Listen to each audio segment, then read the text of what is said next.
So let me try to make a minor concession because I myself am kind of trying to prepare a hate video on Halloween Kills that I think will be a very good addition in terms of the debate over the Blumhouse trilogy. And of course, it's easy to do those kinds of videos and be lazy and just point out to the obvious errors. But a very good video of that kind points out to legitimate errors and how maybe they would have been cured in the storytelling. But as much as I have admiration for that genre, and I'm looking forward to the Wolfula video on Halloween Kills, which is more defensive. With Multiverse of Madness, I'm actually confused because, to be fair, it's not just one prominent YouTuber. There's a lot of smaller YouTubers who are really swearing on the bottom of their hearts that this is one of the worst things of all time. It's one of the worst films of all time. Now, I like Multiverse of Madness pretty well. I gave it, I think, a very strong rating, but I thought it was a pretty strong film. Let me make a small concession. He did point to an editing issue with the sling ring. I think that was legitimate. And this video is long. It's about 6 hours. I'm almost halfway through it, but he pointed to only one legitimate plot/editing issue. I think that's pretty pathetic. I would imagine if you're going to make someone go through 3 hours, you should present a very devastating case, but he just didn't. Even when he thinks he does, he really didn't. Let's try to be super generous and let's go along with what I think he thinks is an issue with the original Strange versus the sequel. Trip to the mountain. No one has survived the journey. Perhaps we will be the exception. Yet he's about to chill out here for some time with no problem breathing or staying warm whatsoever? Great. Just an awesome way to maintain the importance and impossibility of exploring this ancient evil place. Man, does anyone remember what happened last time they did something similar in one of these movies? A person can last for 30 minutes before suffering permanent loss of function, but you'll likely go into shock within the first 2. What? Well, I guess the major issue is why isn't Wong freezing to death? Because it seemed with Strange, it's implied these are very harsh weather conditions, and therefore this person should be dead fairly quickly.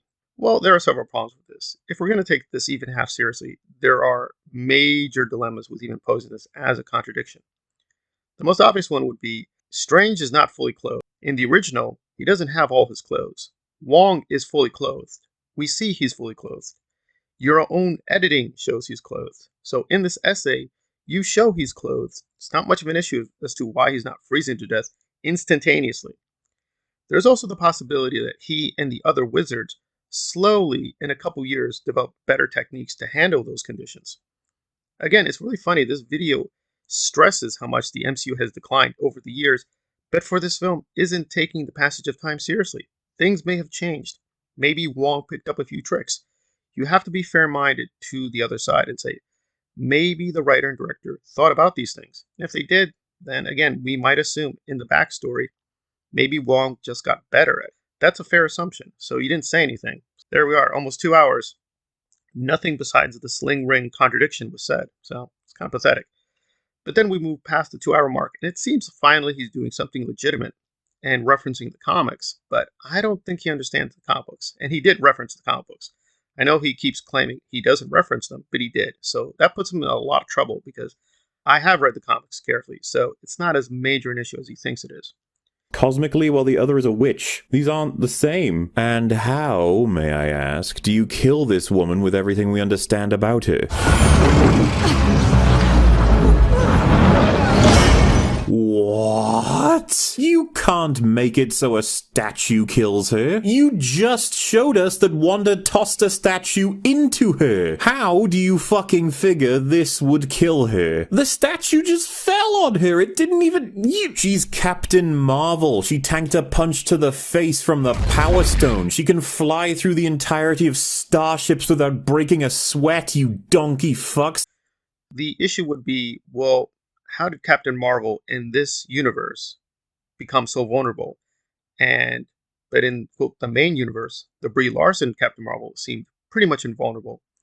Well, I would agree they didn't do a good job with Captain Marvel either in her own film or within Endgame, because there were several problems. When I'll do a review of that, I think I'll be fair-minded. I still think it's overall a pretty decent film, but I don't think it's a horrible film either with Brie Larson. But I would agree that they definitely screwed up the mythology.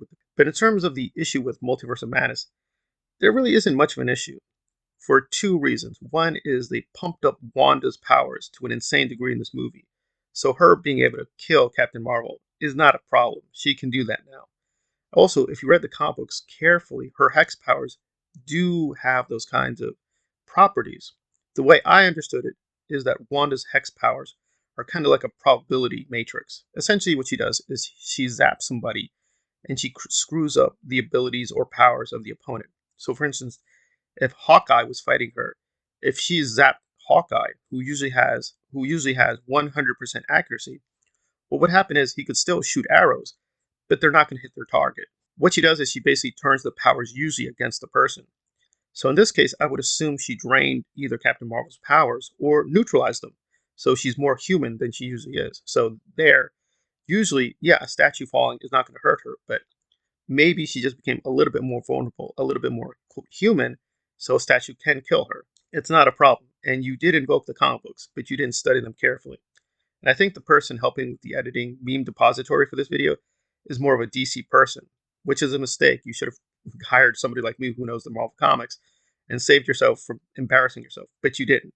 You just don't know these characters very well, so you didn't say anything. There is a genuine issue, and I myself am struggling with this actual legitimate issue with the Halloween trilogy, which is where do we draw the line between normal things and the supernatural and between quote, the supernatural and the cosmic and so on and so forth. And with Michael Myers, that's a definite issue because he's literally in his own multiverse. So the question becomes in where's the fine line between all these categories? Cosmic, normal, supernatural. That is a legitimate problem in all storytelling, especially things that are vaguely supernatural.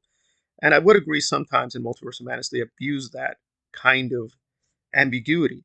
But that's why I didn't give it a perfect score. They are sometimes leaning upon that ambiguity to get away with, yes, some legitimate plot holes that you could call out in other movies. But in this movie, we do have supernatural powers and cosmic powers being melded and meshed in different ways. Maybe they screwed it up. I don't think they did to that degree that it's a horrible film. But maybe there's a legitimate issue here that the power sets need to be defined more clearly.